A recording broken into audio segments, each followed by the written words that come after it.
Einstein bilang begini, waktu Tuhan menciptakan bumi, dia tidak sedang bermain dadu. Itu kata Einstein, Tuhan tidak bermain dadu waktu menciptakan bumi. Kenapa Einstein bilang begitu? Karena dia punya formula E equals mc square itu. Bahwa benda itu setara dengan energi. Pertanyaan kita, Einstein percaya Tuhan apa enggak tuh? Apakah relasi antara Anies dan Caimin formulanya dibuat di surga? Yang kita tanya tadi mastermind-nya siapa? Kalau Tuhan yang buat itu pasti tidak akan berubah. Tuhan pasangkan Anies dengan Caimin, berarti pasti jadi presiden. Sekarang kita tanya, siapa yang percaya Tuhan di sini? PDIP percaya bahwa Ganjar juga dapat formula dari langit.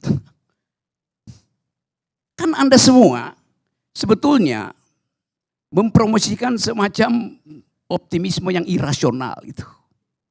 Karena juga bisa hitung nanti. Ya kita berdoa aja, nggak perlu ada kotak suara kalau gitu kan.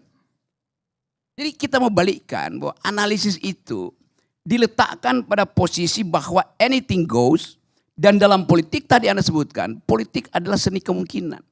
Tuhan tidak pernah membuat kemungkinan ketika dia menciptakan bumi ini. Bahkan politik adalah the art of attacking the impossible.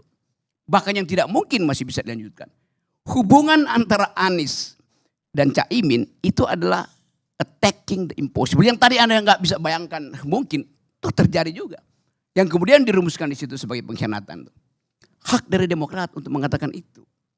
Karena Demokrat menumbuhkan harapan etis bahwa yang dimaksud dengan perubahan itu adalah jejak yang ditinggalkan oleh koalisi ini tidak boleh dihalangi oleh pertimbangan kuantitatif apapun. Kan call-nya Demokrat itu tinggi sekali kan, kualitatif itu. Dasarnya itu. Tetapi bagi Nasdem bukan kualitatif yang penting, tetapi kuantitatif. Karena itu pertanyaannya, Anies dipasang itu atas dasar pertimbangan kualitatif atau kuantitatif? Kuantitatif. Kan begitu kalkulasinya kan, supaya menang di Jawa Timur, maka mesti ada Caimin. Itu pertimbangan kuantitatif. Yang nggak mungkin dibantah oleh SBY itu. Kan orang bilang kalau kuantitatif memang SBY nggak ada di situ. Di Jawa Timur kecil. Tetapi pikiran SBY bukan kuantitatif, tapi kualitatif. Begitu Caimin masuk, ide perubahan itu berubah kimianya tuh. Karena dia bukan lagi antitesis. Jadi saya mau terangkan ini dari sudut pandang political ethics. Saya nggak ada urusan dengan kalian itu. Nah kita mau lihat sebetulnya itu. Saya bicara dengan BEM UI kemarin tuh. Bicara dengan BEM Muhammadiyah tuh. Semua bertanya, ini apa mainan ini sebetulnya? Yang sudah fix dengan ide perubahan. Bagi mereka ternyata perubahan itu mundur lagi. Pak Prabowo bilang koalisi Indonesia maju. Salah. Koalisi Indonesia mundur. Karena Caimin mundur dari koalisi itu. Kan logiknya begitu kan. Jadi dari awal saya perhatikan bahwa gak ada keteguhan bagi kita untuk mengatakan bahwa kenapa ini terjadi? Karena kalian partai politik menggali sendiri lubang kubur kalian yang namanya 20% itu. Itu dasarnya. Yang dari awal 2 kali saya pergi ke Mahkamah Konstitusi, ada satu partai politik yang mau dukung itu, Demokrat dukung saya, PKS dukung. Tapi yang lain bilang gak perlu itu. Nah sekarang kalian masuk di dalam kedunguan sendiri. Kalau nggak ada 20%, nggak ada cawe-cawe beginian tuh. Itu dasarnya kan. Saya mau balikkan politik pada ethical imperatif itu. Karena saya nggak peduli, saya berteman dengan semua ketua partai. Anies 2 minggu lalu masih telepon saya. Tadi pagi Anies masih telepon saya. Tapi bukan itu poin saya tuh. Apa apologi Anda di situ tuh? Itu intinya di situ sebetulnya tuh. Coba misalnya tuh PDIP. Tadi PDIP bilang ya tunggu aja. Kalau saya tuntut tunggu apa itu? Cawapresnya itu akan merepresentasikan wilayah secara kuantitatif atau ide. PDIP mungkin gak begitu penting, dia udah dapat 19% itu. Tetapi kalau kita lihat bahwa ada perubahan, bahwa Anies bisa rampok suara dari Jawa Timur, PDIP cemas-cemas juga. Siapa yang akan ganti pos? Kuantitatif artinya. Kalau kuantitatif mungkin Ridwan Kamil yang lebih pas di situ. Supaya Jawa Barat diambil oleh PDIP itu. Dari mana? Ya dirampok dari Gerindra. Nah, itu wilayah Gerindra. Tapi saya bosan hitungan begitu. Karena ini hitungan yang gak masuk akal dari awal itu. Jadi gak jelas fungsi dari wakil presiden itu menambah suara atau menambah kualitas ide perubahan tuh. Begitu Cak Imin dipasangkan pada Anies, kuantitasnya berubah, kualitasnya menurun. Itu logikanya begitu. Karena tetap orang lihat bahwa Anies akhirnya masuk di dalam pragmatisme itu. Karena kuantitatif itu. Dan itu yang terlihat pada ketergesa-gesaan Surya Paloh untuk mengucapkan poin itu. Supaya nggak hilang momentum. Karena ini berebut kuantitatif kan. Hilang momentum nanti itu. Jangan-jangan Cak Imin diambil oleh PDIP misalnya. Jadi berebut momentum yang isinya adalah kuantitatif. Bisa nangkap ya poin saya itu.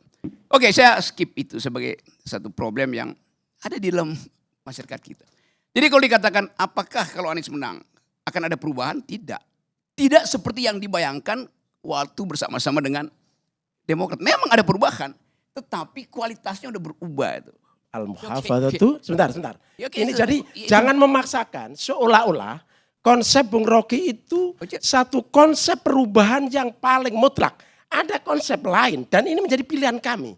Al-muhafadzatu alal qadimi sholih wal akhdhu bil jadidil aslah. Artinya adalah ada hal lama yang baik dari Pak SBY yang baik, dari Jokowi yang baik, dari Bung Karno yang baik, dari Soeharto yang baik, dari Gus Dur yang baik, dari Ibu Megawati yang baik. Itu kita pertahankan, kita lanjutkan. Tapi juga ada perubahan-perubahan karena memang ini sunnatullah. Oke, saya ngerti. Cukup. Jadi jangan memaksakan satu konsep seolah-olah ini otomatis salah, otomatis ini tidak. Ini jangan begitulah. Nggak ada ilmu pengetahuannya mutlak. Semuanya relatif. Karena itu jangan memaksakan suatu kehendak seolah-olah Bang Rocky di mana Nabi. Saya salut dengan pikiran-pikirannya. Tapi ada hal-hal yang saya terkesan memaksakan. Seolah-olah ini kebenaran dari Rocky itu mutlak. Seolah-olah itu wahyu. Tidak. Relatif apa yang dibawakan itu. Anda pakai kata relatif itu. Lalu Anda kritik saya. Anda jadi absolut. Loh Anda bilang semua relatif.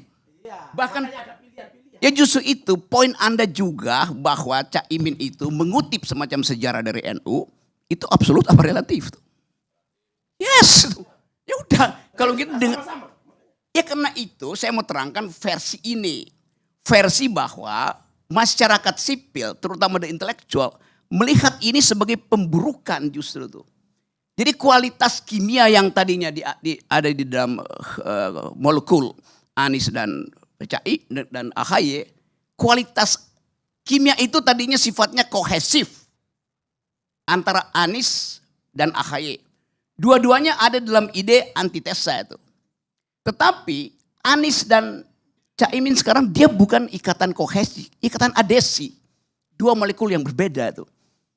Sekarang Anda mau bilang koalisinya berubah. Loh koalisi itu dari awal nggak boleh berubah. Karena yang diatur dalam koalisi itu adalah ide itu. Bukan kuantitatif yang diatur di situ tuh. Kuantitatif itu urusan kampanye. Anda mau tambah kampanye Anda, kuantitatif Anda berubah. Tapi ide koalisi itu adalah single paradigm. Itu dasarnya tuh. Jelas itu PDIP Perjuangan. Di mana di seluruh dunia ada koalisi yang 2 jam kemudian berubah tuh. Jadi Anda nggak ngerti artinya koalisi itu. Itu dungunya di situ tuh. Saya mau terangkan serius soal semacam ini. Yes. Kan itu dasarnya kan. Jadi kenapa terjadi permainan semacam ini? Karena dari awal. Iya, dungu nggak pernah relatif, dungu ada absolut itu. Anda nggak bisa dungu. Jadi saya mau ucapkan itu secara jujur. Sebagai orang yang mengamati proses kasak kusuk ini. Jadi apapun yang kalian terangkan itu, masyarakat sipil akan naik, swing voters itu akan naik. Kan orang nggak lihat, ini siksaknya kemana itu. Itu dasarnya kan. Coba bayangkan misalnya, ada problem baru diusulkan di situ. Tiba-tiba koalisinya berubah lagi itu.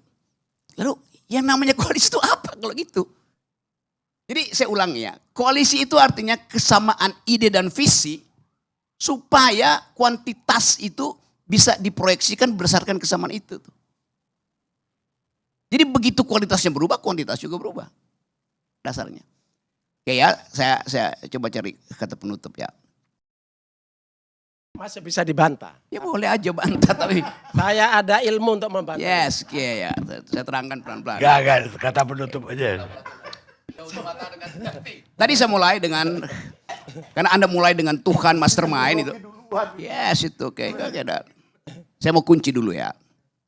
Tadi kalian mulai dengan siapa mastermind, semua pergi pada langit itu.